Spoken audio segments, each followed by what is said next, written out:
الله من الشيطان الرجيم. بسم الله الرحمن الرحيم.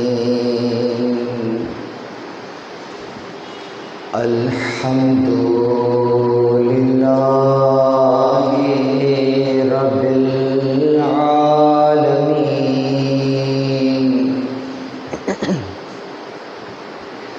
الحمد لله الذي دلع لسان الصبا بالنطق تبلجه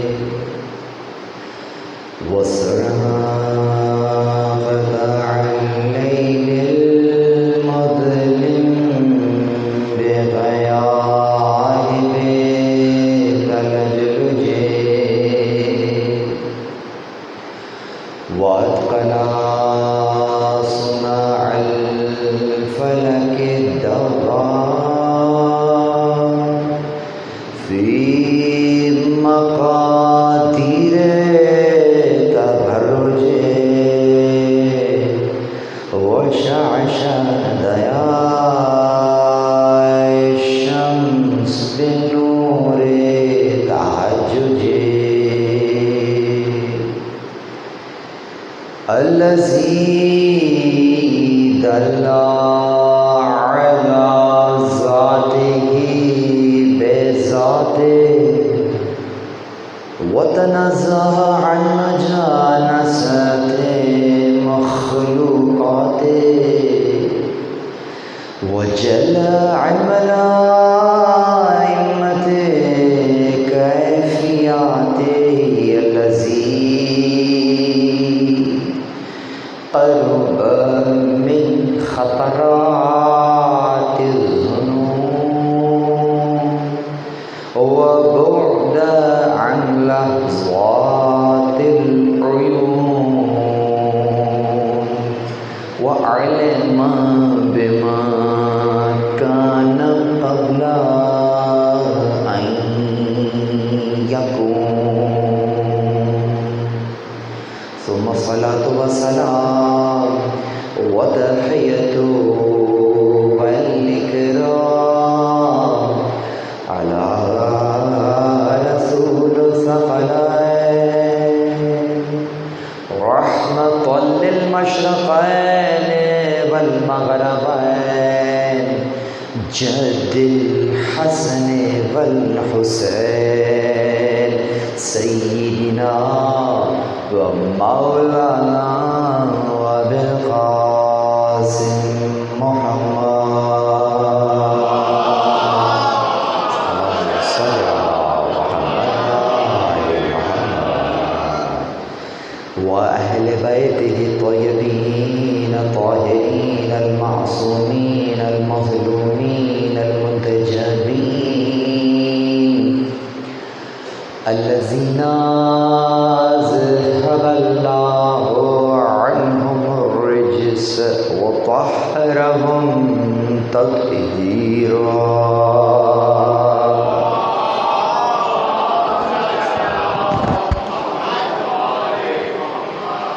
ولعنة الله على أعدائهم من يوم عداوتهم إلى قيام يوم الدين. أما بعد، قال الله سبحانه وتعالى في محكم كتابه المجيد وفرقان الحميد. بسم الله الرحمن الرحيم. ومن يبتغي غير الإسلام دينا فلن يقبل منه وهو في الآخرة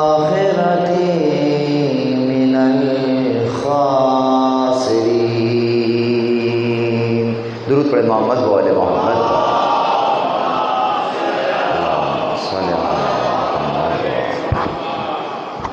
الحمد للہ الذی جعلنا من المتمسکین بالقرآن الکریم وبولایت امیر المؤمنین وأئمة المعصومین علیہم السلام. درود پڑھیں محمد و آل محمد.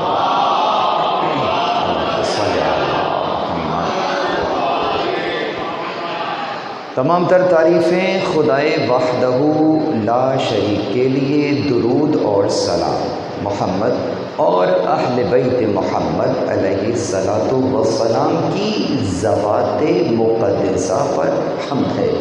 اس خدا کی کہ جس نے ہمیں اور آپ کو قرآن کریم، ولایت امیر المؤمنین اور دیگر ائمہ علیہم السلام کی ولایت سے متمسک کیا. عزیزان گرامی قادر، خمسہ مجالس کی یہ چوتھی مجلس ہے جو عنوان ان مجالس کا قرار پایا ہے وہ دین ولایت ہے.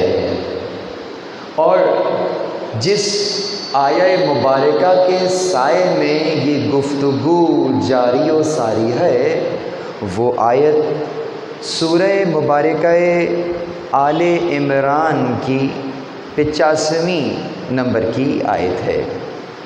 پروردگار عالم آیت میں اعلان فرما رہا ہے، ایک حقیقت کا بیان کر رہا ہے، یقیناً ایک پالیسی بیان دے رہا ہے کہ وَمَن يَبْتَغِي غَيْرَ الْإِسْلَامِ دِينًا فَلَن يُقْبَلَ مِنْهُ، کہ جس کسی میں نہ کسی رنگ، نسل، کسی کا نسب، کسی کا حسب، کسی قسم کا کوئی استثناء حاصل نہیں ہے. اس من کی گہرائی کو اگر سمجھیں گے تو اس میں کسی کے حسب یا کسی کا نسب اس شے سے نہیں روک سکے گا جس کی طرف پروردگار نے اعلان فرمایا. وَمَن يَبْتَغِي غَيْرَ الْإِسْلَامِ دِينًا، جس نے بھی اسلام کے علاوہ کسی دین کو چاہا یا کسی دین کو طلب کیا، پس لن يقبل منہ، پس اس سے وہ قبول نہیں کیا جائے گا. اور وہ شخص وَهُوَ فِي الْآخِرَةِ مِنَ الْخَاسِرِينَ، آخرت میں وہ شخص خاسرین میں سے، خسارہ پانے والوں میں سے ہوگا. عزیزوں، یقیناً دین کس شے کا نام ہے؟ کل بیان کر رہا تھا کہ ہم جس سے قرض لیتے ہیں تو کم سے کم حق یہی ہوتا ہے کہ جو قرض جیسا لیا ہے ویسا ہی واپس کر دینا. آنکھ قرض ہے، پروردگار نے دی ہے، پاک و پاکیزہ دی تھی، پاک و پاکیزہ واپس کر دینا. زبان بے گناہ زبان آپ کو اور مجھے عطا ہوئی تھی تو یقیناً جب واپس کرنا تو ایسی ہی حالت میں کرنا کہ زبان پر کوئی گناہ نہیں ہونا چاہیے. یہ کم سے کم حق ہے اس اعتبار سے. اور دوسری طرف بیان کیا تھا کہ یہ نعمت اصلاً جو پروردگار اس عالم میں دے رہا ہے وہ دے ہی اسی لیے رہا ہے کہ آپ کا اور ہمارا امتحان لے. امتحان لیا ہی اس لیے جاتا ہے کہ جو امتحان میں کامیاب ہوتے ہیں انہیں اگلے درجے میں بھیج دیا جائے تاکہ اس درجے کا امتحان دے کر اس سے اگلے درجے میں چلا جایا جائے. تو اس اعتبار سے ملنے والی ہر نعمت امتحان پروردگار ہوگا. یہ امتحان اتنا سخت ہے کہ اس امتحان کے دینے میں بھی کیا نبی اور کیا امتی کوئی فرق نہیں ہے. چاہے نبی ہوں ان کا بھی امتحان ہوگا، امتی ہو اس کا بھی امتحان ہوگا۔ جہاں حضرت ابراہیم کا بیان ہوا تو وہاں اس انداز سے اعلان فرما رہا ہے کہ وَإِذِ ابْتَلَىٰ إِبْرَاهِيمَ رَبُّهُ بِكَلِمَاتٍ، کہ ابراہیم علیہ السلام کا خدا نے امتحان لیا چند کلمات کے ذریعے سے۔ وہ کلمات کیا تھے؟ وہ کچھ احکامات تھے جن کے ذریعے سے حضرت ابراہیم کا امتحان لیا گیا۔ یقیناً حضرت ابراہیم نے جو امتحان دیے آپ کے اذہان عالیہ میں موجود ہیں۔ بالکل اسی طریقے سے اگر حضرت سلیمان علیہ السلام ہو دربار میں، واقعہ طویل ہے، اشارہ کر رہا ہوں کہ جس انداز سے وہ تخت بلقیس کو منگوایا اور اس انداز سے سامنے جب تخت آ گیا اور آپ کے وہ وسیع آصف بن برقیہ کا اس دربار میں تعارف بھی ہو گیا، تو جیسے ہی تخت کو اپنے سامنے پاتے ہیں تو برملا برجستہ زبان پر کچھ کلمات جاری ہو جاتے ہیں جنہیں قرآن نے نقل کیا ہے، ان کے جملوں کو قرآن نے آیت بنا دیا۔ وہ برجستہ کیا زبان پر آیا تھا؟ یقیناً انہوں نے چاہا تھا کہ کون ہے جو اس تخت کو لے آئے۔ وہ عفریت اٹھا تھا کہ دربار کے برخاست ہونے سے پہلے لے کر آؤں گا یقیناً، لیکن یہ جو کہ جس کے پاس من الکتاب میں سے کتاب میں سے کچھ علم تھا، اس نے کیا کیا کہ کہاں میں لے کر آؤں گا، یہ آ گیا، انا آتیہ کبھی قبل ان یرتد الیک طرفک، میں لے کر آؤں گا اس سے قبل کہ آپ کی طرف سے پلک جھپکاؤں۔ پلک جھپکتے نہیں لاؤں گا، پلک جھپکنے سے پہلے لاؤں گا، سمجھیے، پلک جھپکنے میں تو کائنات ادھر سے ادھر ہو جائے، قبل اس سے قبل ان یرتد الیک طرفک، ذرا منزل دیکھیں۔ اور پھر یہ سامنے تخت آ گیا۔ جانتے ہیں کہ جیسے ہی تخت کو حضرت سلیمان نے اپنے سامنے پایا تو کیا برجستہ جملے فرمایا، ھذا من فضل ربی، یہ میرے پروردگار کا فضل ہے۔ اب یہ میرے پروردگار کا جو مجھ پہ فضل ہوا ہے، میں نے چاہا تھا کہ یہ ہو جائے، یہ سامنے آ گیا۔ یہ میرے پروردگار کا مجھ پہ فضل ہے، کس پر؟ نبی، معصوم نبی، مجھ پر فضل ہوا ہے۔ کیوں؟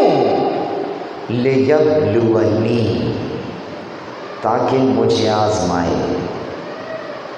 نبی، مجھ پہ فضل ہوا، نعمت اتری، کیوں اتری؟ تاکہ مجھے آزمائے۔ لیبلونی اشکر او اکفر، تاکہ مجھے آزمائے کہ میں شکر کرتا ہوں یا کفران نعمت کر دیتا ہوں۔ میں نے کفر کا ترجمہ کفران کر کے کیا کہ شکر کرتا ہوں یا اکفر یا کفر کرتا ہوں، یعنی کہ نعمت کو کفران کر دیتا ہوں۔ اللہ اکبر۔ یہ انبیاء کے امتحانات ہیں، اور اے حضرت انسان، تیرے لیے تو ہم نے سورہ ملک میں بھی اعلان کیا ہے کہ الذی خلق الموت والحیات لیبلوکم، ہم نے تو موت اور حیات کو خلق کیا ہے اسی لیے تاکہ تم سب کو آزمائیں۔ تو گویا آزمائش سے کسی کو چھٹکارا نہیں ہے، چاہے انبیاء ہوں چاہے امتی ہوں، تو پروردگار عالم آزما رہا ہے، امتحان میں ڈال رہا ہے تاکہ اگلے درجے میں لے کر چلا جائے۔ تو اب سوال یہ پیدا ہوتا ہے کہ اس کا مطلب یہ ہوا کہ اعضاء و جوارح سے کیا کرنا ہے؟ کہا وہ کرنا ہے کہ جس سے ان نعمت کے دینے والے کی معصیت نہ ہوتی ہو، ایسا کام کرنا ہے۔ تو اس کا مطلب کیا ہوا؟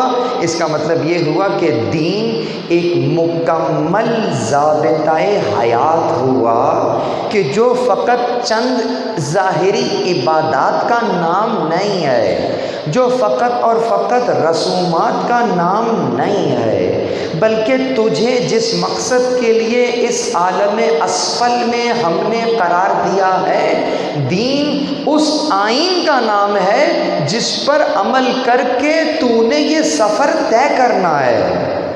بہت ضروری ہے. ایک لمحے بھی اگر ایک لمحے بھی ہم نے اپنی مرضی کو دین کے مقابل قرار دیا تو پروردگار کی یہی والی آیت کہ جو اسلام کے مقابلے پر کوئی اور دین پیش کرے گا فَلَن يُقْبَلَ مِنْهُ، نہیں اس سے ایکسیپٹ کیا جائے گا. We will not accept your religion. کوئی نظریہ، کوئی آئین، کوئی دستور جو خدا کے دستور کے مقابل میں دیا جائے گا خدا قبول نہیں فرمائے گا. یہیں سے بہت توجہ رہے، اس کا مطلب یہ ہوا بتا رہا ہے بلا فصل. یوں نہیں ہے کہ کوئی ریلیکسیشن ہوگی، کوئی چھوٹ ہوگی، کوئی استثناء ہوگا.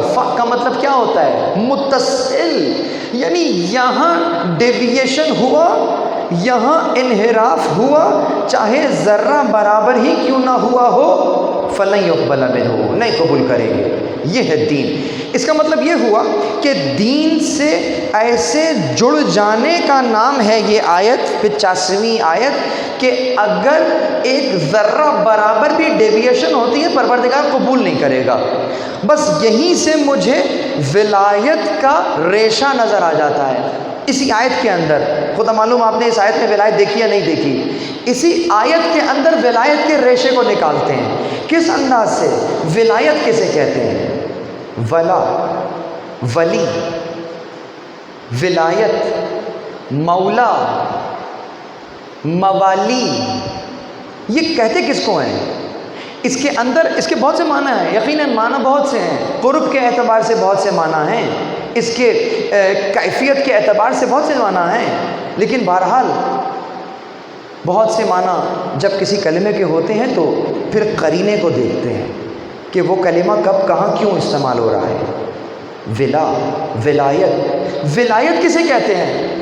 ولایت دو چیزوں کے ایسے جوڑ دینے کا نام ہے کہ جس کے درمیان میں کسی تیسری شے کی گنجائش نہ بچے، اسے ولایت کہتے ہیں.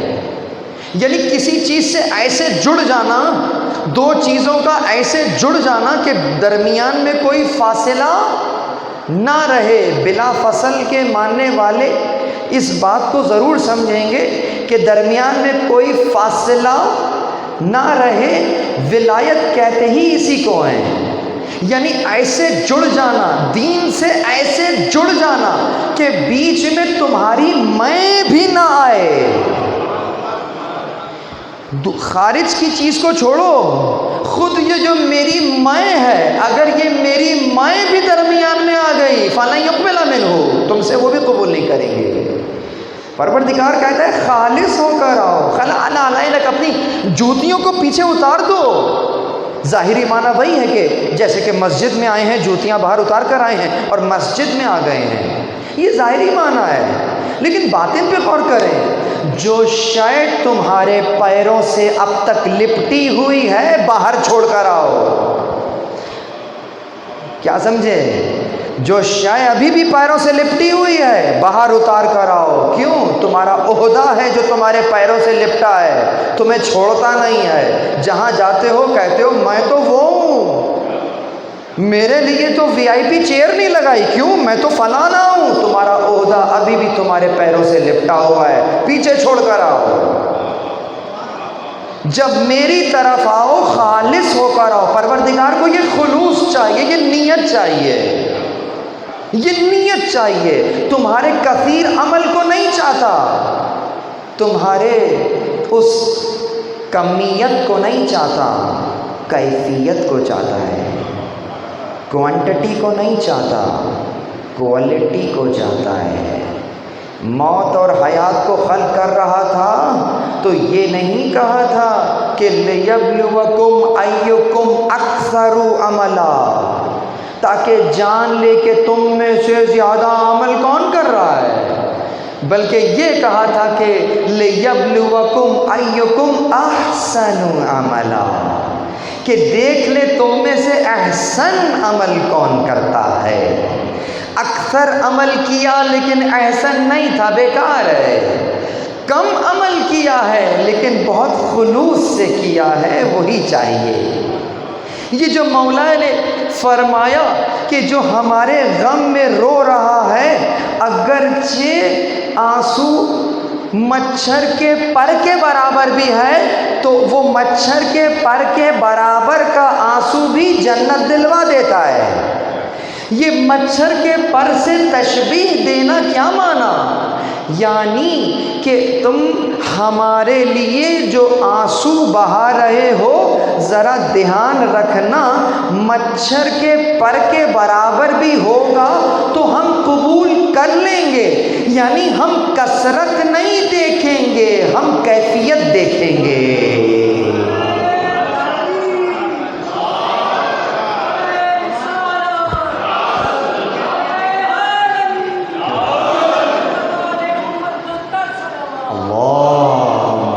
صلی علی محمد و آل محمد۔ ہم کیفیت دیکھیں۔ یہ مچھر کے پر کی مثال دینا ثبوت ہے کہ دیکھنے والا کوانٹٹی نہیں کوالٹی دیکھ رہا ہے۔ اس لیے عزیزو، اگرچہ میرا موضوع بکا نہیں ہے، لیکن شیخ بہائی نے وہ جو دعوت الحسینیہ کتاب لکھی ہے، اس میں باقاعدہ بیان کرتے ہیں کہ یہ جو ہم بکا کر رہے ہیں وہ کتنے اقسام کی بکا ہے، اور پھر اس میں ثابت کیا کہ وہ بکا جو اہل بیت علیہم السلام کو چاہیے، وہ بکا کون سی بکا ہے؟ ابھی وقت نہیں ہے کہ بیان کروں، لیکن بس اتنا کہوں گا کہ یاد رکھیے گا کہ انسان کی فطرت کا تقاضا ہے کہ اگر کوئی دل خراش منظر دیکھتا ہے تو برجستہ آنکھوں میں آنسو آ جاتے ہیں، بے اختیار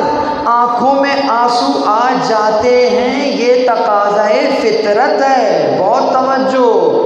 یعنی وہ آنسو جو فقط اور فقط بربنائے فطرت آ گیا ہے، یقیناً اس آنسو کا مقابلہ نہیں کر سکتا کہ جو ان کے حق کو سمجھتے ہوئے آیا ہے۔ کیا کہا؟ یہی کہا تھا چھٹے امام نے، درود پڑھیں محمد و آل محمد پر۔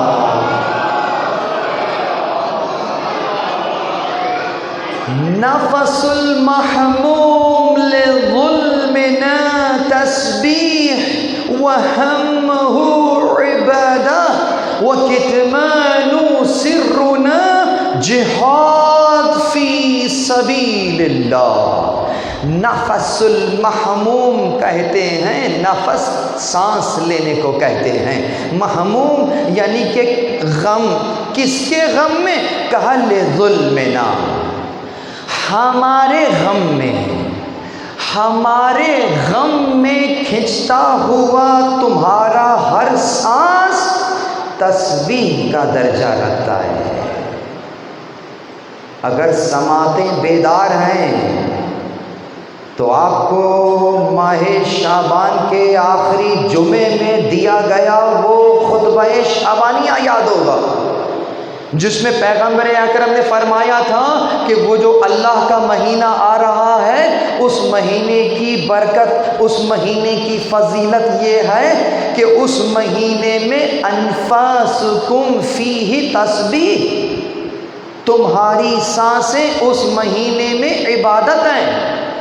یہ کون سا مہینہ؟ اللہ کا مہینہ ہے، بہت توجہ۔ لیکن یہ جملہ فقط رمضان سے متعلق تھا۔ جو ماہ مبارکہ سیام کی اہمیت اور فضیلت کو سمجھتا ہے، اس کے احترام میں روزہ رکھ رہا ہے، راتوں کو قیام کر رہا ہے، ایسے شخص کو تحفہ پروردگار نے یہ دیا کہ اگر تم سو بھی جاؤ گے تو تمہارا سونا بھی عبادت ہے، تمہاری سانس بھی تسبیح ہے۔ لیکن یہ 12 مہینوں میں سے ایک مہینہ ہے۔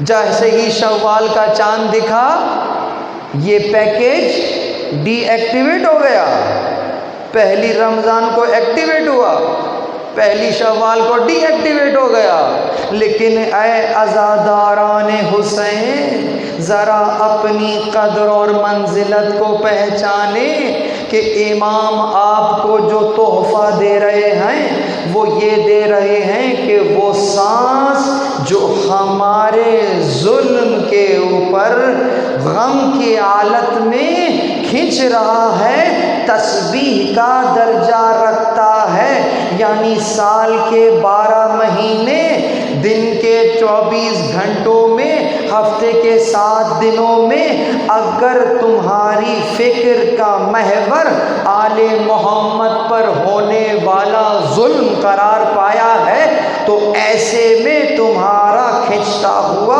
ہر سانس خدا کی بارگاہ میں تسبیح کا درجہ رکھتا ہے۔ لیکن مسئلہ یہ ہے کہ ہمیں معلوم ہو کہ لظلمنا، اس ظلم کا مطلب کیا ہے؟ جب تک وہ ظلم نہیں سمجھیں گے ہماری سانس تسبیح کا درجہ نہیں رکھے گی۔ کہنے والے نے ظلم کی فہرست گنوائی کہ یہ ہو گیا کربلا میں، یہ ہو گیا کربلا میں، یوں ہو گیا۔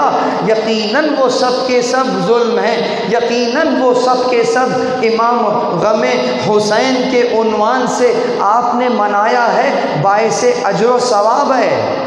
لیکن اگر میں پوچھوں کہ غم حسین کیسے منایا ہے تو آپ یہی کہیں گے کہ عزاخانوں میں علم سجا کر منایا ہے۔ یہ بتاؤ کہ جو علم سجایا ہے یہ کون سا علم ہے؟ علم تو وہی تھا نا جو خیبر میں ملا تھا، لیکن یہ جو عزاخانے میں شبی رکھی ہے یہ کس علم کی شبی رکھی ہے؟ جواب آئے گا غازی کا علم ہے، اسی لیے پھریرے پر غازی کے خون کی شبی بھی بنائی ہے، یعنی وہ علم جو عصر عاشور، جو عاشور کے میدان میں غازی عباس کے ہاتھوں میں تھا اور کربلا کی زمین پر ٹھنڈا ہوا ہے، ہمارے دل میں، ہمارے سینے میں آج بھی وہ حرارت موجود ہے، اس کی شبیہ آپ نے علم کی صورت میں بنائی ہے۔ میں آپ سے پوچھوں کہ یہ جو جھولا رکھا ہوا ہے یہ جھولا کس جھولے کی شبیہ ہے؟ آپ کہیں گے علی اصغر کے جھولے کی شبیہ ہے۔ میں پوچھوں گا کہ یہ جھولا تو مدینے میں بھی رہا ہوگا، یہ شبیہ کون سے والے جھولے کی شبیہ ہے؟ مدینے والے جھولے کی شبیہ ہے یا وہ جو خیام میں جل گیا تھا اس کی شبیہ ہے؟ آپ کہیں گے جو خیام میں جلا تھا اس کی شبیہ ہم نے بنائی ہے۔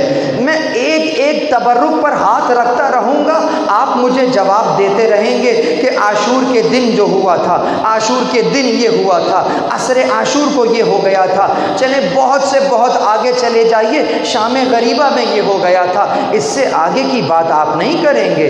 یہاں تک کہ جو تعزیہ اٹھا ہوگا اس کا بھی اگر پوچھا جائے تو جواب یہی ہوگا کیونکہ سید کے لاشے کو کسی نے نہیں اٹھایا تھا، لاکھوں کندھے تڑپ رہے ہیں کہ ان کو اس انداز سے خراج تحسین پیش کریں، ان کے غم کو منائیں۔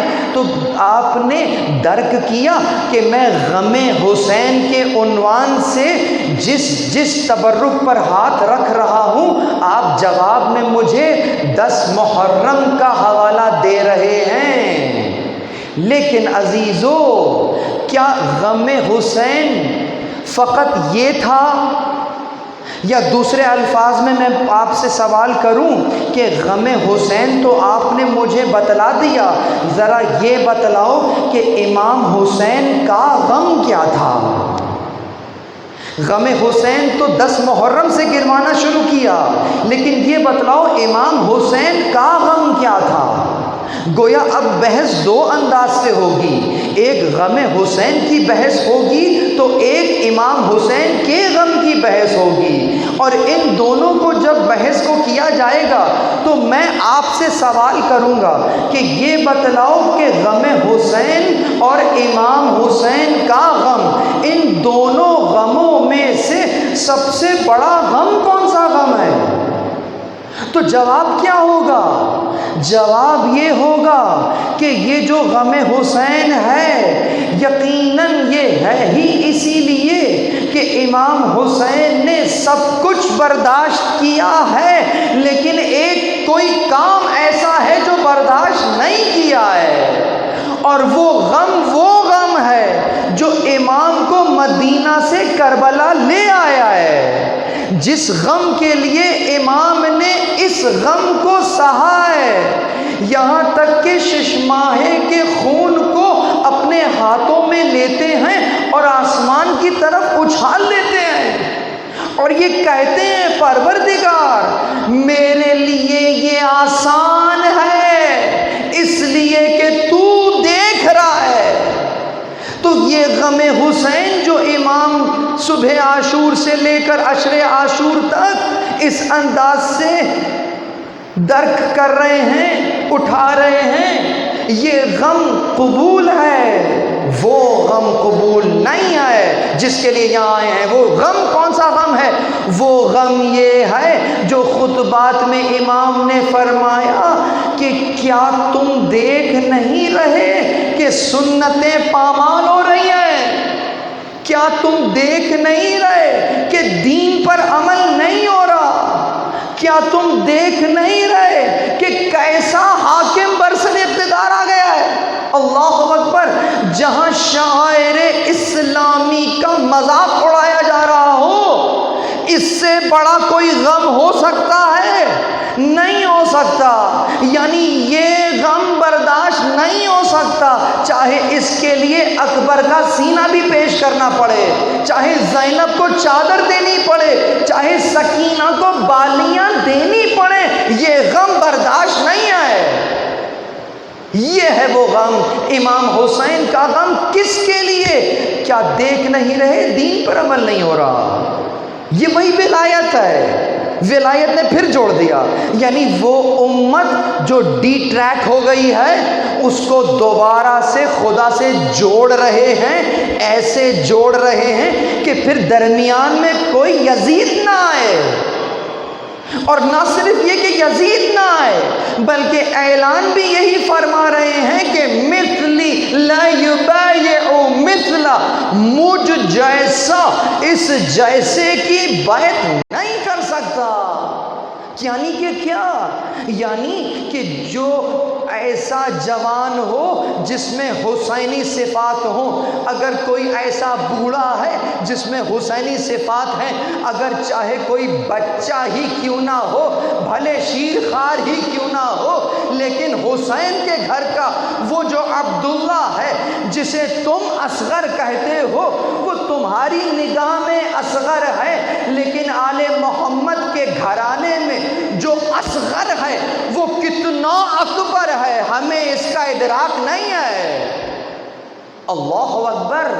عبداللہ ہے، اللہ کا بندہ ہے۔ جہاں 6 مہینے کا بچہ اللہ کا بندہ ہو، وہاں جوانوں کو کیا نام دیجئے گا؟ وہاں بوڑھوں کو کیا نام دیجئے گا؟ بہت آپ کو ابا عبداللہ کہتے ہیں نا، یعنی ابا عبداللہ یعنی کہ کیا؟ ابو عبداللہ، اصل میں تو ابو عبداللہ ہے۔ وہ تو زیارت کی وجہ سے یا جب ندا دیتے ہیں تو وہ یا ابو جو ہے وہ ابا ہو جاتا ہے، یہ الگ مسئلہ ہے۔ تو کیا کہا؟ ابا، یا ابا عبداللہ، اے اللہ کے بندے کے باپ۔ تو 2 مطلب ہیں، ایک تو یہی مطلب ہے کہ عبداللہ کے باپ ہیں، لیکن دوسرا مطلب کیا ہے؟ دوسرا مطلب یہ ہے کہ جہاں جہاں بھی دنیا میں اگر کوئی اللہ کا بندہ سانس کھینچ رہا ہے تو اس اللہ کے بندے کے باپ کا نام حسین ابن علی ہے۔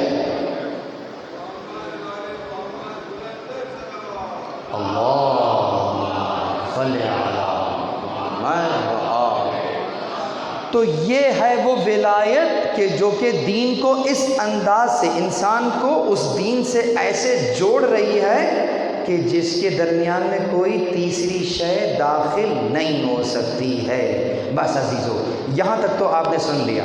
اب ہم یہ دیکھتے ہیں کہ روایات کی روشنی میں ایک عامیانہ انداز سے اگر بات کی جائے اور تمام روایات کو اس انداز سے پڑھا جائے اور اس میں موجود ولایت کو کیٹیگرائز کیا جائے، منقسم کیا جائے، تو تقریباً کوئی 4 طرح کی ولایتیں ہمیں نظر آ جائیں گی۔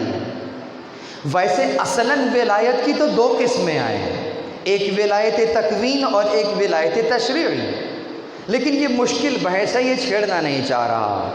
تو یہ بتلا رہا ہوں کہ عمومی طور پر اگر دیکھیں تو ولایت کی تقریباً 4 قسمیں تو آپ کو نظر آ جائیں گی، اور وہ کون سی ہوں گی؟ بہت توجہ رہے. اور خاص کر میں جو بات کر رہا ہوں وہ کر ہی وہاں رہا ہوں جو کہ مکتب فقط مکتب نہیں، مکتب ولایت ہے. تو جو مکتب ولایت ہے اس کا تو طرح امتیاز ہی یہی ولایت ہے. اگر دیکھا جائے دیگر مکاتب میں کیا چیز نہیں ہے جو آپ کے پاس ہے؟ آپ نے کہا ولایت ہے، لیکن ذرا یہ بتاؤ یہ جو ولایت ہے یہ کون سی ولایت ہے؟ آؤ ذرا روایات میں دیکھتے ہیں. 4 طرح کی ولایت یاد رکھیے گا. پہلی ولایت ولایت قرب یا ولایت تقرب. یعنی کہ کیا؟ یعنی پیغمبر نے ارشاد فرمایا کہ یقیناً آیت قرآنی ہے اور پیغمبر کی تشریحات موجود ہیں کہ اس سے مراد کیا ہے. اگر پیغمبر نے آیت کی تلاوت کی کہ قُلْ لَا أَسْأَلُكُمْ عَلَيْهِ أَجْرًا إِلَّا الْمَوَدَّةَ فِي الْقُرْبَى، کہ یقیناً میں تم سے کوئی اجر نہیں چاہتا مگر یہ کہ میری قربا سے، میرے قرابت داروں سے مودت کرو. تو وہاں پر ایک عام معنی محبت لے لیا گیا اور کہا کہ بھائی ہم بھی محبت کرتے ہیں. تو یقیناً محبت تو سب کرتے ہیں. اس کو اگر میں ولایت تقرب کہہ دوں تو یاد رکھیے گا بہت ہی اہتمام سے اور آرام سے اس بحث کو سنیے گا. میں مشکل بات کرنے لگا ہوں اسی لیے تھوڑا سا زمینہ سازی کر رہا ہوں، گراؤنڈ بنا رہا ہوں. یہ ذرا ذہن میں رکھیے گا کہ جسے ہم کہتے ہیں نا محبت، تو ان ماشاءاللہ خدا کا شکر ہے کوئی مسلمان ایسا نہیں ہے جو آل محمد کو دشمن رکھتا ہو. یہ بات طے ہے، سب محبت کرتے ہیں. ارے جو رسول اللہ کی نالین سے محبت کرے یہ کیسے ممکن ہے کہ اولاد سے محبت نہیں کرے گا؟ یہ تو کہنا ہی بس ہے، اس میں کوئی شک نہیں ہے. جو اہل بیت کا دشمن ہے اسے ہم ناسبی جانتے ہیں، وہ الگ مسائل ہیں، اس کے ہاتھ کا ذبیحہ بھی جائز نہیں ہے. جو دشمن آل رسول ہے، جس نے ان پر جنگ کو مسلط کیا، جو ان کے مقابل آیا، جس نے انہیں قتل کیا، جس نے ان پر ظلم کیا ہے، وہ ایک الگ مسئلہ ہے، وہ ناسبی ہے. لیکن الحمدللہ جتنے بھی مکاتب فکر ملت اسلامیہ میں ہیں سب آل محمد سے محبت کرتے ہیں. تو اگر سب محبت کرتے ہیں، آپ بھی محبت کرتے ہیں، تو پھر ولایت قرب میں فرق کیا ہے؟ محبت تو سب کرتے ہیں، تو پھر آپ کا مطلب فقط مکتب ولایت کیوں ہے؟ پھر تو سب کا مکتب ولایت ہونا چاہیے. اس کا مطلب بات صرف تقرب اور قرب کی نہیں ہے. آئیے آگے چلتے ہیں. دوسری قسم ولایت تصرف، یا اس کو تکوین کے ذیل میں بھی شمار کیا جا سکتا ہے اسی انداز سے. یعنی کہ کیا؟ یعنی یقیناً ان ہستیوں کو پروردگار نے اذن عطا کیا کہ یہ قوانین کے اوپر جو تکوینی قوانین ہیں اللہ کے اذن سے اس پہ تصرف کر لیتے ہیں. چنانچہ سیوطی نے بھی اپنی کتاب میں لکھا کہ جناب ایک واقعہ ایسا درپیش آیا کہ امام حسین جب سفر میں تھے تو ایک مقام پہ پہنچتے ہیں کہ جہاں پر ایک کنواں تھا. لوگوں نے شکایت کی کہ یہ کنواں تو ہے لیکن پانی میٹھا نہیں ہے، بہت ہی کڑوا پانی ہے. آپ نے کہا لاؤ ایک ڈول نکال کر.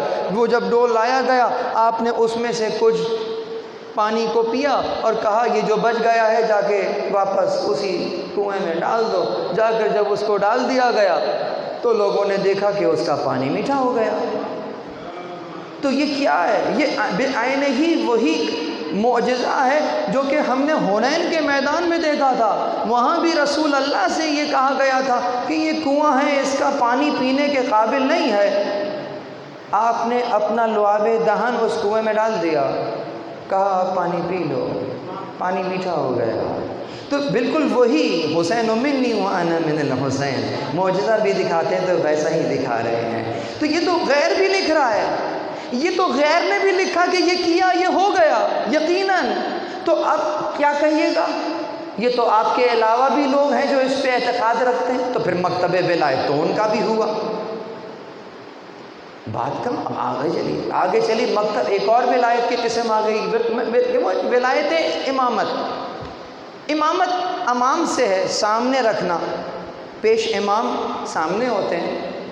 تو اس میں کیا کہا سامنے کا کیا معنی؟ کہا یہ معنی ہے کہ جب میں کوئی عمل کر رہا ہوں تو میں اپنے اس کیے گئے عمل پر حجت کے اعتبار سے میں ان کے عمل کو دیکھ لوں کہ جیسا انہوں نے عمل کیا ہے ویسا میں عمل کر لیتا ہوں تو میرا عمل ٹھیک ہو جائے گا۔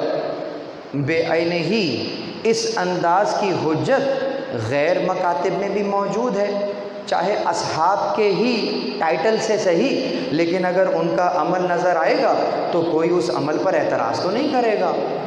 توجہ ہے؟ گھبرا تو نہیں رہے؟ یہ تو ساری باتیں تو ولایت کا ہے، سمجھ؟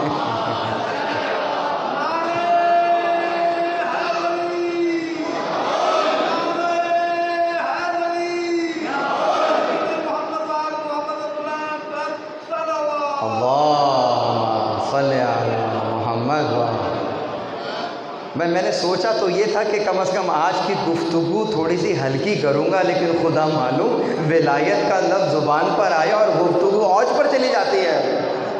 اگرچہ یہ بہت بنیادی باتیں ہیں، لیکن کیا کریں، یہ خود میں سمجھتا ہوں مصائب آل محمد میں سے ایک مصیبت ہے کہ آج ہم اتنی بنیادی باتیں بھی مجلس میں کرتے ہیں تو ایسا لگتا ہے بہت مشکل باتیں ہو رہی ہیں۔ تو خدا معلوم کہ جو واقعتاً مشکل باتیں ہیں وہ کب کریں گے؟ اس کے لیے تو عمر ہی ختم ہو جائے گی۔ اللہ اکبر۔ تو عرض کیا کر رہا تھا، یہ تینوں ولایتیں گنوا دیں، تو پھر ہم اپنے آپ کو ولایتی اور ولایتی کیوں کہہ رہے ہیں؟ یہ ساری ولایتیں تو وہاں موجود ہیں۔ اب آئیے جواب دیتا ہوں، جواب سنیے، کون سی شے ہے کہ جو کہ فرق کر رہی ہے؟ وہ ولایت ہے ولایت زعامت۔ یہ کون سی ولایت ہے؟ یہ کون سی ولایت؟ یہ کس انداز کی ولایت ہے؟ ولایت زعامت۔ ابھی بیان کرتا ہوں کہ یہ ولایت کس انداز کی ولایت ہے۔ یہ جو لوگ کہتے ہیں نا کہ ہم بھی محبت کرتے ہیں، ہم بھی تو مانتے ہیں، ہم تو سب سے محبت کرتے ہیں، ہم اس سے بھی محبت کرتے ہیں، اس سے بھی محبت کرتے ہیں۔ ہم نے کہا یہ کیسے ہو گیا کہ یہ بھی صحیح ہے اور وہ بھی صحیح ہے؟ تو کہا ہاں بات تو تم بھی صحیح کہہ رہے ہو۔ تو جب سب کچھ صحیح ہے تو غلط کیا ہے؟ بھئی سب سے ہی محبت ہو گئی، قاتل سے بھی محبت ہو گئی، مقتول سے بھی محبت ہو گئی۔ کیا کہنے، جو مقابل پہ آ کر جنگ کر رہا ہے اس سے بھی محبت ہے، اور جو یہاں پر جنگ کر رہا ہے اس سے بھی محبت ہے۔ ادھر سے جو مر رہے ہیں ان سے بھی محبت، ادھر سے جو مرے ان سے بھی محبت۔ تو محبت تو اتنی عام ہے کہ سب سے کیا کہیں، محبت چیز ہی ایسی ہے، ہو جاتی ہے۔ یہی تو مسئلہ ہے محبت کا، محبت ہو جاتی ہے، مودت کی جاتی ہے۔ یہ ہونے میں اور کی جانے میں فرق ہے، وہ بیان کر رہا ہوں، بہت توجہ۔ یہ جسے آپ ولایت کہتے ہیں، میں نے کیا کہا تھا، پے در پہ، بیچ میں کوئی گیپ نہ ہو۔ ایک فقہی مسئلہ بیان کروں، سمجھ میں آ جائے گا، ماشاءاللہ نمازی بیٹھے ہوئے ہیں۔ یہ جو آپ وضو کرتے ہیں تو وضو میں ایک شرط ہے، اس کو کیا کہتے ہیں؟ موالات۔ یہ موالات کیا ہے؟ موالات بھی اسی کو کہتے ہیں کہ جو ارکان بجا لا رہے ہیں ان میں درمیان میں اتنا فاصلہ نہ ہو کہ اگر کوئی دیکھے تو کہے کہ کھڑے ہوئے کنگھی تو کر رہے ہیں، وضو تو نہیں کر رہے۔ ایسا نہ ہو کہ ان افعال میں اتنا فاصلہ ہو جائے تو وضو باطل ہو جائے گا، اس میں موالات شرط ہے، بہت توجہ۔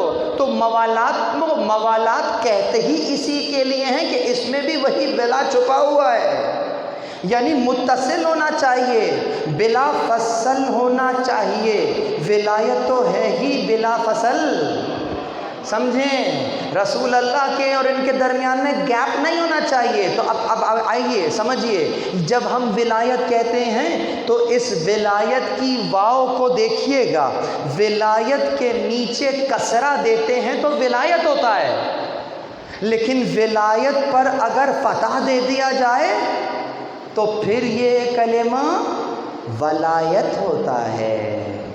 ایک ولایت ہو گیا، ایک ولایت ہو گیا۔ ولا اور ولا، جس کو آپ زیر اور زبر کہتے ہیں، واقعتاً معنی بھی زیر و زبر ہو جاتے ہیں۔ اب مجھے بتائیں کہ یہ جو غدیر میں اعلان ہو رہا تھا وہ اعلان کون سا اعلان تھا؟ وہ اعلان ولایت تھا یا اعلان ولایت تھا؟ کیا کہیے گا؟ میں نے تو بات ہی ختم کر دی ابھی۔ جسے ولایت کہتے ہیں اس کا ایک مطلب محبت ہے، انسیت ہے، اخوت ہے۔ یقیناً جب ولایت کو کسرہ کے ساتھ پڑھیں گے، ولایت پڑھیں گے، تو اس کا تاثیر، اس کلمے کی تاثیر بدل جائے گی۔ جب ولایت پڑھیں گے تو تاثیر بدل جائے گی۔ جب کسرہ سے پڑھیں گے، بچوں کو کہوں کسرہ مطلب جب زیر سے پڑھیں گے ولایت، تو اس کلمے کی تاثیر دو جانبہ تاثیر ہو جائے گی۔ جب فتح سے پڑھیں گے تو تاثیر یک جانبہ ہوگی۔ یعنی کہ کیا؟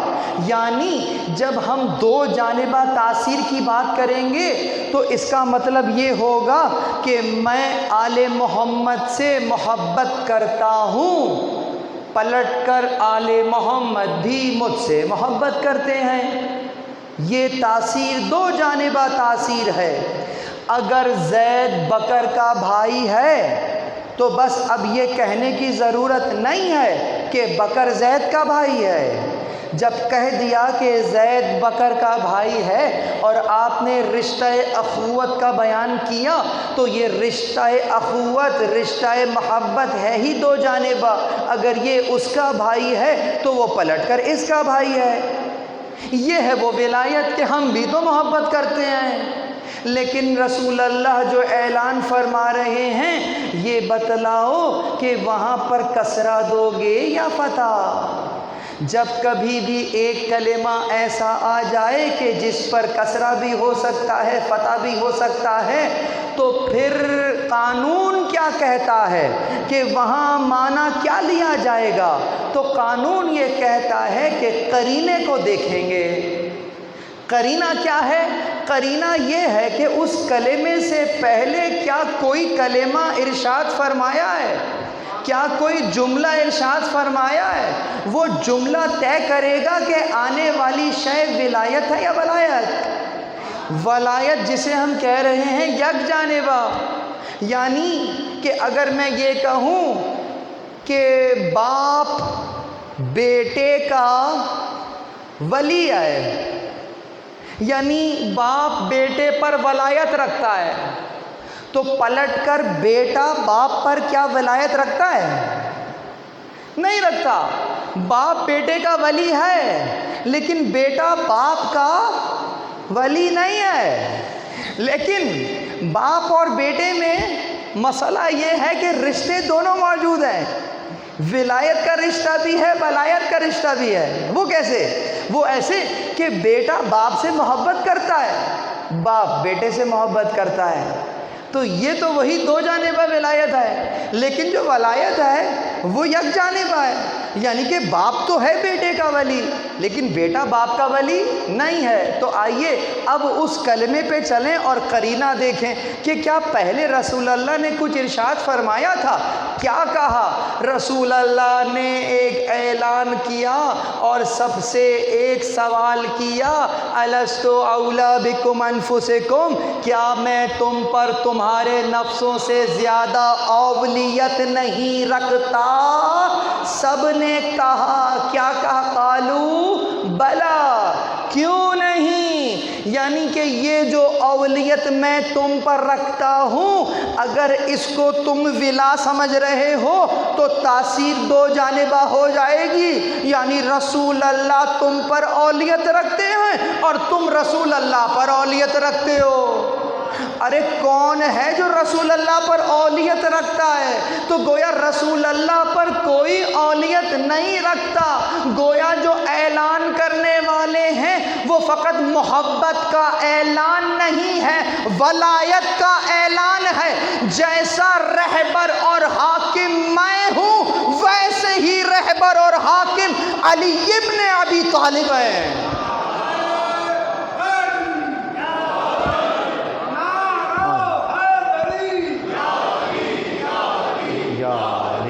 مشکل ہے۔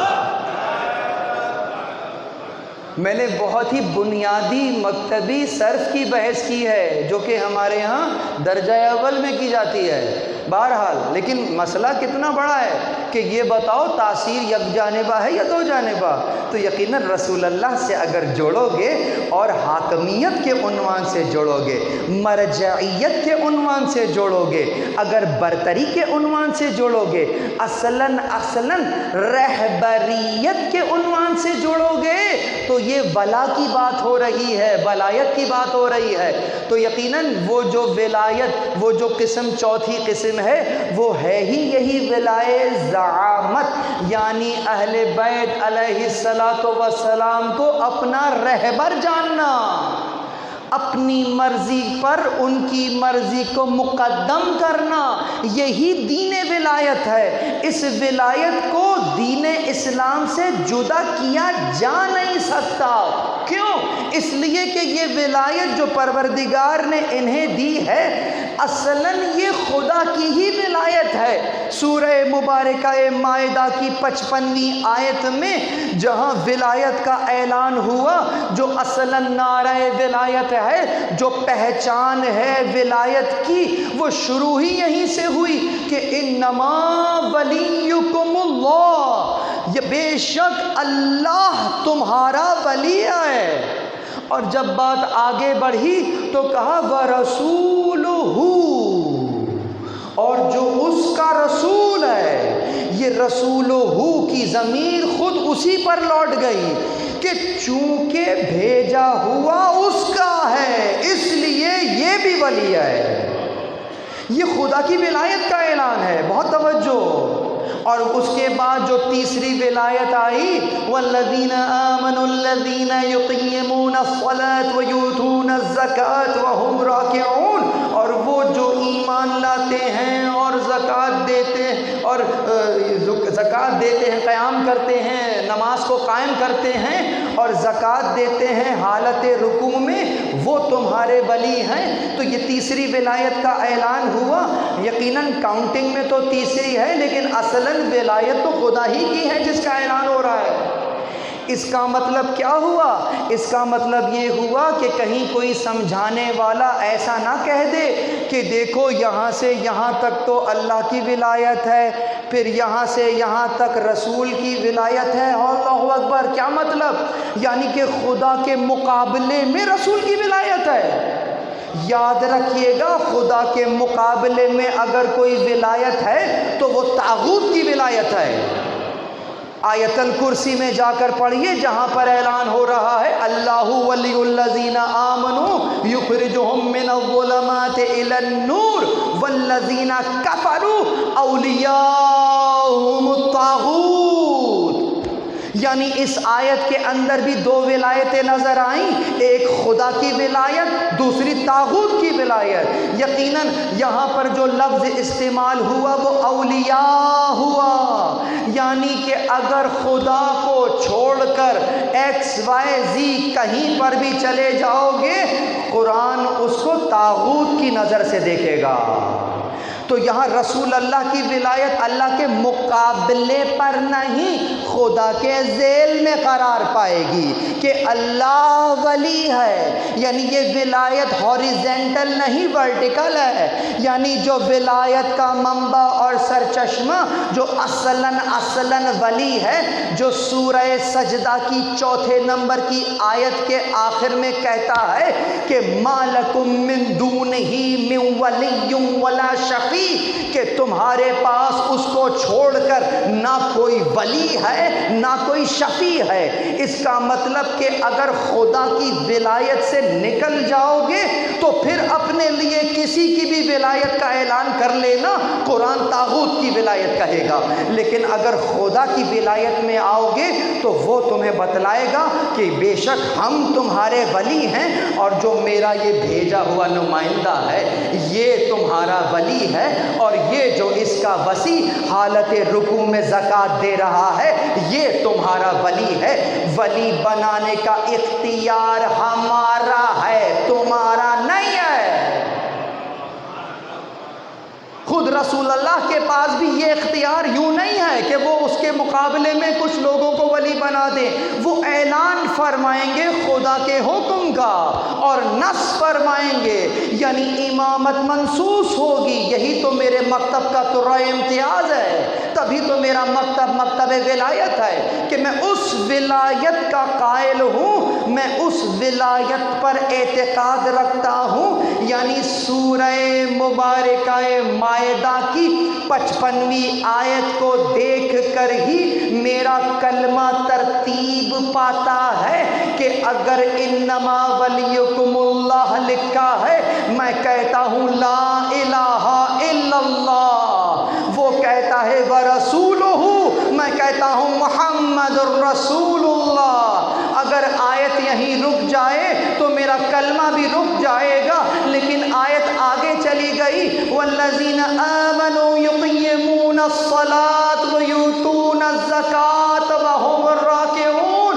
تو جاؤ جا کر تاریخ میں دیکھے نا، جب آیت آئی تھی، آیت آنے کے بعد کسی نے انگوٹھی نہیں دی تھی، انگوٹھی پہلے دی تھی، آیت بعد میں آئی۔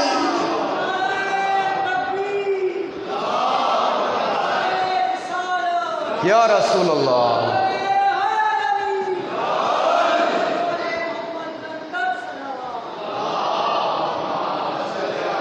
محمد۔ تو اب انگوٹھی دینے کا اہتمام نہ کر لینا کہ ہمارا نام بھی کلمے میں آ جائے گا۔ ہم نے تو جیسے ہی پڑھا تاریخ میں دیکھا کہ واقعہ کہاں ہوا تھا، کہا واقعہ تو یہی ہوا تھا، اور یہ مانگنے والا مانگ رہا تھا، علی حالت رکوع میں تھے، وہیں سے انگوٹھی دے دی، یہاں انگوٹھی دی، وہاں آیت آ گئی۔ تو گویا اب خود کوشش نہ کیجئے گا کہ کسی فقیر سے کہیں کہ دیکھو جب میں رکوع کی حالت میں ہوں تو مجھ سے آ کے تم زکوٰۃ مانگ لینا، میں تمہیں انگوٹھی اتار کے دے دوں گا۔ شاعر نے کیا خوب کہا ہے کہ ذکر علی بھی کیجئے ذکر نبی کے ساتھ، ورنہ کھلا تضاد ہے یہ زندگی کے ساتھ۔ حیدر کی ہمسری میں جو فیاض ہو گئے، ان کی نماز بھی گئی انگشتری کے ساتھ۔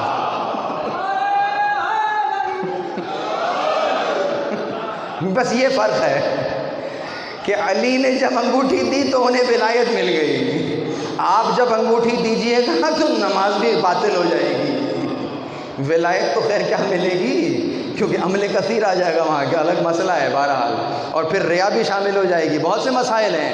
تو یہ کوشش نہ کیجئے گا کہ بعد میں کچھ ایسا اہتمام کیجئے، اہتمام ہو چکا ہے، واقعہ ہو چکا ہے، انگوٹھی دی جا چکی ہے، ولایت کا اعلان اب اس انداز سے اس کو مشخص کیا جا رہا ہے۔ کیا ہوا؟ کیا کسی نے کوئی زکوٰۃ دی ہے؟ کہا نہیں زکوٰۃ تو نہیں دی، ہاں لیکن یہ ابھی علی نے انگوٹھی دی ہے، کہا ہاں اسی لیے یہ آیت آئی ہے۔ یہ شان نزول ہے، جا کے دیکھیں اپنی نہیں غیروں کی کتابوں کو دیکھیے گا، یہی بڑی شان نزول میں آ گئی ہے۔ اللہ اکبر۔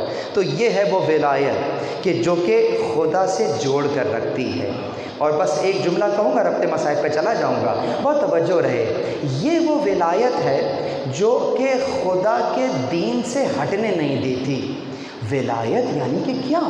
ولایت یعنی کہ خدا کے دین سے تمسک، یہی تمسک تو بچاتا ہے۔ یہ ضروری تھوڑی ہے کہ سامنے والا بہت جلیل القدر ہے لیکن تمسک توڑ دے تو بھی فقط وہ جلیل القدر ہے تو بخش دیا جائے گا۔ یہ تمسک تو شرط ہے۔ ما ان تمسکتم بہما لن تضلوا ابدا، جب تک کہ تم ان سے تمسک رکھو گے کبھی نہیں بھٹکو گے۔ وَإِنَّهُمَا لَن يَفْتَرِقَا حَتَّى يَرَدَ عَلَيَّ الْحَوْض، اور یہ آپس میں کبھی جدا نہیں ہوں گے یہاں تک کہ حوض پر مجھ سے آ کر ملیں۔ اس کا مطلب یہ ہے کہ بھٹکنے کا امکان ہمیشہ ہمیشہ موجود ہے، اور بھٹکنے سے بچنے کا فارمولہ فقط اور فقط محمد اور آل محمد سے تمسک ہے، قرآن اور اطرت سے تمسک ہے۔ یعنی کہ رسول اللہ کی وصیت پر عمل کرنا یہ بھٹکنے سے بچا سکتا ہے، اس کے علاوہ اور کوئی شے نہیں بھٹکنے سے بچا سکتی۔ یہی جملہ اس انداز سے بی بی زہرا سلام اللہ علیہا فرما رہی ہیں۔ بی بی زہرا فرماتی ہیں کہ فَجَعَلَ اللَّهُ طَاعَتَنَا نِظَامًا لِلْمِلَّةِ وَإِمَامَتَنَا أَمَانًا لِلْفُرْقَةِ۔ فرماتی ہیں کہ خداوند متعال نے ہم اہل بیت کی پیروی امت اسلامی کا نظام قرار دیا ہے اور ہماری ولایت و امامت کو عامل وحدت قرار دیا ہے۔ اسی کو سبب بنایا ہے کہ امت اسلام فرقوں میں تقسیم نہ ہو، یعنی امتوں کے نظم کے لیے اللہ نے اہل بیت کی ولایت کو رکھا ہے۔ بس اب ایک بات یاد رکھیے گا، امت کی نظم کے لیے اہل بیت کی ولایت ہے۔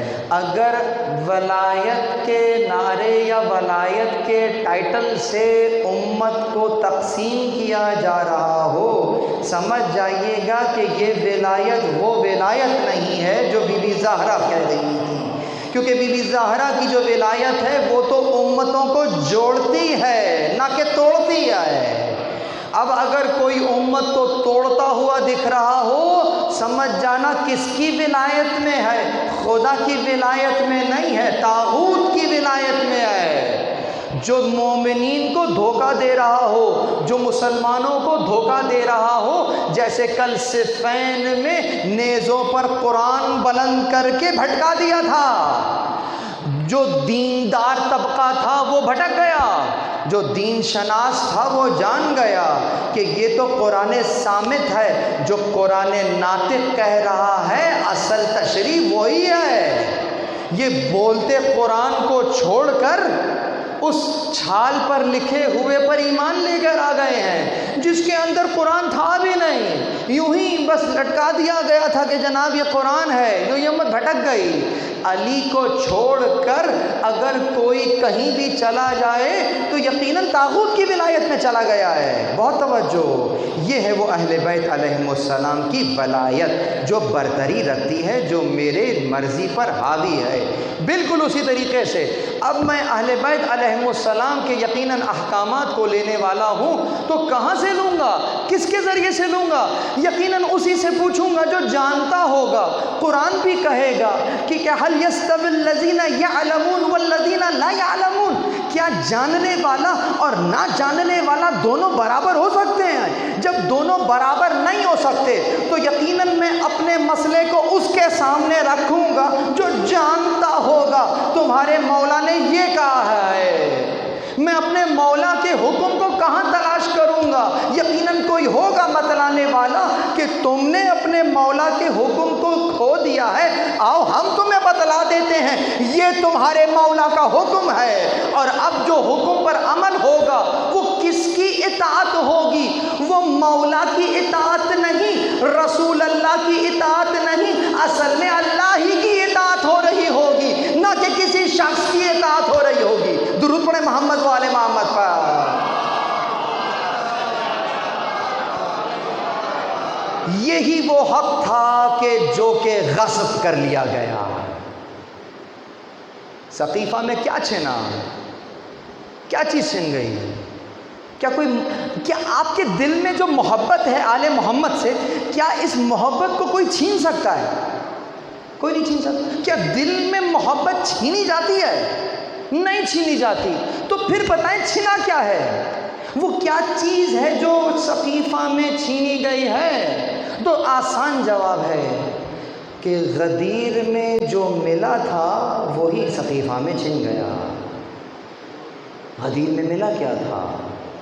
غدیر میں رہبری، حاکمیت، مرجعیت یہ ملی تھی۔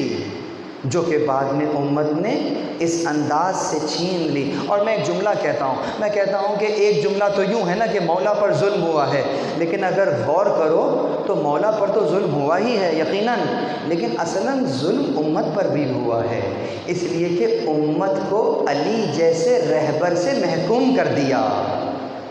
یہ امت کے لیے کتنا بڑا ظلم ہے، امت پر ظلم ہے کہ ان سے ان کا رہبر چھین لیا۔ اللہ اکبر۔ اور یہ امت بھی دیکھے کہ ایسا کیا ہو گیا کہ تم سے تمہارا رہبر چھین لیا گیا اور تمہیں پتہ بھی نہیں چلا۔ اللہ اکبر۔ جب آپ کے اور میرے چھٹے امام نے بنی امیہ کے جرائم کی فہرست دی ہے نا، تو وہ جسے کربلا میں جرائم اور مظالم کی فہرست مقاتل میں موجود ہے، امام نے جس ظلم کے اوپر پہلے ہاتھ رکھا ہے وہ کون سا ظلم ہے؟ امام نے قتل ہونے کا شکوہ نہیں کیا، امام نے اسیر ہونے کا شکوہ نہیں کیا۔ بنی امیہ کے جرائم کی فہرست میں سب سے ٹاپ آف دا لسٹ جو جرم تھا، امام نے اس پر ہاتھ رکھا اور کہا لعن اللہ امتن دفعتکم عن مقامکم وازالتکم عن مراتبکم التی رتبکم اللہ فیہا۔ لعن ہو اس امت پر جس نے انہیں اس مقام سے دور کر دیا جو اللہ نے انہیں دیا تھا، اس مرتبے سے گرا دیا جو اللہ نے انہیں دیا تھا۔ یہ سب سے بڑا ظلم ہے کہ امام زمانہ کو وتر الموتور کر دیا جائے۔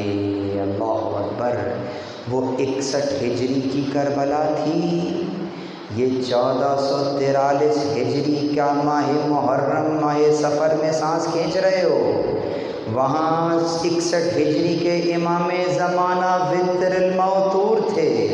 ذرا غور کرو، آج بھی تو معاملہ کچھ بدلا نہیں ہے، تمہارا امام آج بھی تنہا ہے، غیبت میں ہے۔ کس وجہ سے؟ کہتا ہے انصار موجود نہیں ہے۔ 61 ہجری میں نعرہ لگا تھا حل من ناصر، کوئی ہے مدد کرنے والا؟ آج 1443 ہجری کے اندر غیبت میں بیٹھے مولا حسین آپ سے یہی کہہ رہے ہیں ہے کوئی مدد کرنے والا؟ لیکن نہ ناصر کل موجود تھے، نہ ناصر آج موجود ہیں۔ کل گھر جل گیا، کل اسیری ہو گئی، کل قتل ہو گئے۔ یقیناً اگر وہ نہ ہوا ہوتا تو آج یہ دن نہ دیکھنا پڑ رہے ہوتے۔ امت کو چاہیے کہ امام زمان کو جنہوں نے وتر الموتور کیا، ایسا کام کریں کہ امام کی تنہائی کو دور کر دیں، اور ناصران اس انداز سے سبقت کریں کہ امام منصور امام حسین کے قتل کا بدلہ لے سکے۔ عزیزوں، بس قیامت کے دن گزر گئے ہیں۔ بس اتنا کہوں گا کہ جب یہ حق اس حق سے آل محمد کو محروم کر دیا تھا نا، تو آپ کے اور میرے چوتھے آقا سید سجاد فرماتے ہیں کہ جب ہمیں شام کے بازار میں لایا گیا تو ہمیں زنجیروں اور رسیوں سے ایسے کھینچ رہے تھے کہ گویا میں کوئی حبشی غلام ہوں۔ آل محمد کو اس انداز سے بازار شام میں دیار غیر میں لایا گیا۔ عزیزوں، استقبال پھولوں سے نہیں ہوا تھا، چھتوں پر کھڑے لوگ پتھر بھی مار رہے تھے، اس انداز سے تماشا دیکھ رہے تھے۔ کوئی آگ پھینک رہا ہے، کوئی تانے دے رہا ہے، کوئی کہہ رہا ہے آؤ باغیوں کا تماشا دیکھو۔ ارے اس عالم میں ایک شخص کہتا ہے، سہل بن سعد ساعدی جو کہ صحابی رسول ہیں، ابھی شام میں وارد ہوئے، دیکھا شام کی دیواریں سجی ہوئی ہیں، کہتے ہیں کہ یہ کون سی عید ہے جسے میں نہیں جانتا۔ جب پوچھنے والے سے پوچھ لیا نا کہ آج تمہاری کون سی عید ہے، تو اس نے جواب دیا گویا تم صحرا نشین معلوم ہوتے ہو، تمہیں نہیں معلوم کہ کیا ہوا ہے۔ گویا کسی باغی نے خروج کیا ہو، اس کو قتل کیا ہو، اس کی آل اور اولاد کو اسیر کیا ہو۔ سائل کہتا ہے میں نے نام پوچھا کہ کیا نام ہے؟ کہا حسین ابن علی، بس یہ سننا تھا۔ کہا کیا وہی حسین جو فاطمہ کا بیٹا ہے؟ کہا ہاں وہی حسین۔ کہا پائے ہو تم پر، تم نے اپنے ہی نبی کے نواسے کو قتل کر دیا۔ اللہ اکبر! سن سکیں گے آپ کے امام اتنے غریب، اس قدر مظلوم ہے۔ جب سہل ان کے قریب گیا تو پلٹ کر امام کو اس انداز سے سلام کرتا ہے۔ امام نے سلام کا جواب دیا اور ایک سوال کیا، کہا سہل یہ بتلا کیا تمہارے پاس کچھ رقم ہے؟ کہتا ہے ہاں میرے پاس کچھ رقم ہے۔ کہا بس اتنا کر کہ اس رقم کو اس شخص کو دے دے جس کے ہاتھوں میں میرے بابا کا سر ہے۔ اس سے یہ کہے کہ اس سر کو ہم سے ذرا دور لے جائے۔ لوگ جب تماشا دیکھ رہے ہیں، میری پھوپھیاں بہنیں میرے ساتھ ہیں۔ انا للہ و انا الیہ راجعون۔ وسیعلم الذین ظلموا ای منقلب ینقلبون۔ جن لوگوں نے ظلم کیا ہے انہیں ان قریب معلوم ہو جائے گا کس جگہ لوٹائے جائیں گے۔ پروردگار تجھے واسطہ محمد اور اہل بیت محمد علیہ السلام کا فرش عزا پر جتنے مومنین تشریف فرمائے ہیں ان کے گناہ کبیرہ و صغیرہ و معاف فرما۔ پروردگار تجھے واسطہ محمد اور اہل بیت محمد علیہ السلام کا ہمارے جتنے بھی مرحومین مومنین و مومنات اس دار فانی سے رحلت کر چکے ہیں انہیں اعلیٰ علیین میں جگہ عنایت فرما۔ پروردگار تجھے واسطہ محمد اور اہل بیت محمد علیہ السلام کا قرآن اور اہل بیت علیہ السلام کی معرفت نصیب فرما۔ پروردگار گناہوں کی شناخت نصیب فرما۔ پروردگار گناہوں کے مرض میں مبتلا ہیں، اس مرض سے شفا یاب فرما۔ پروردگار تجھے واسطہ محمد و اہل بیت محمد علیہ السلام کا جتنے بھی مومنین نے ان مجالس کے انعقاد کے لیے کسی بھی حوالے سے کوئی خدمت انجام دی ہے، پروردگار اسے اپنی بارگاہ میں قبول فرما، ان کے اس عمل کو مقبول فرما۔ پروردگار تجھے واسطہ محمد اور اہل بیت محمد علیہ السلام کا ہمارے امام زمانہ بالکل ویسا ہی ہے جیسے ہم چاہتے ہیں۔ پروردگار ہمیں ایسا بنا دے جیسا امام زمان چاہتا ہے۔ امام زمان کے دل کو ان کے ظہور کے ذریعے سے شاد اور خوشنود فرما، ہمیں ان کے آبان اور انصار میں سے قرار دے۔ ربنا تقبل منا انك انت السميع العليم يا رب الحسين بحق الحسين اشفي صدر الحسين بظهور الحجة۔